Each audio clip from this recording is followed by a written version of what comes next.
بندہ کلمہ پڑھتا ہے اور کلمہ پڑھ کر حضور کو محمد کہتا بھی ہے، کیا کہنا ہی کافی ہے؟ کہہ تو رہا ہے، کلمہ تو پڑھ رہا ہے، تو کیا کافی ہے؟ جی نہیں، صرف کہہ لینا کافی نہیں، صدق کے دل سے ماننا ضروری ہے۔ اگر کہہ لینا کافی ہوتا تو منافقین کا مسئلہ حل ہو جاتا۔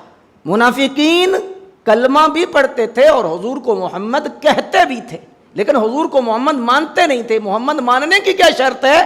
کہ حضور کی ساری شانوں کو مانا جائے، حضور کی ساری صفتوں کو آج ہمارا بعض جو فرقہ ہے باطلہ ہیں ان سے جو اختلاف ہے وہ یہ ہے کہ جب آپ کلمہ پڑھتے ہو تو پھر حضور کی ساری شانوں کو مانو، ساری عظمتوں کو مانو، سارے مقام کو مانو۔ جب کلمہ پڑھ لیا ہے پیچھے رہ کیا گیا ہے؟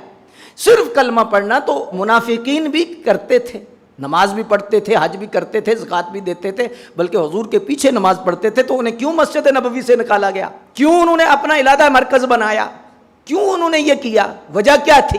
پتہ چلا کہ صرف کلمہ پڑھ لینا کافی نہیں ہے، اور جو صرف کلمہ پڑھ لے ہم یہ نہیں سمجھیں گے کہ وہ بندہ پکا مومن ہے۔ کلمہ پڑھ لینے کے بعد اس کی شرائط میں ہے کہ اللہ اور اللہ کے رسول کی ساری شانوں کو تسلیم کرے۔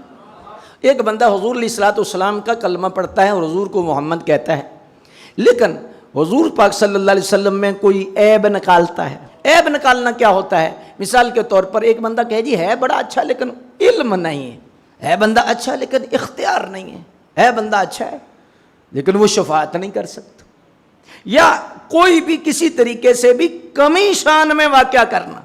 کیونکہ علامہ آلوسی فرماتے ہیں رسول اللہ کو اللہ نے جو شانیں دی ہر شان کو ماننا، جاننا تو فرض نہیں، ماننا فرض ہے، کہ وہ مانے کہ جو اللہ نے رسول اللہ کو شانیں دی میں صدق کے دل سے اقرار کرتا ہوں، مانتا ہوں۔ تو اب رسول اللہ صلی اللہ علیہ وسلم کی شان اور عظمت اگر بندہ اقرار کر لے تو پھر وہ حقیقی معنوں میں محمد الرسول اللہ پر ایمان رکھتا ہے، ورنہ صرف کہہ لینا کافی نہیں تھا۔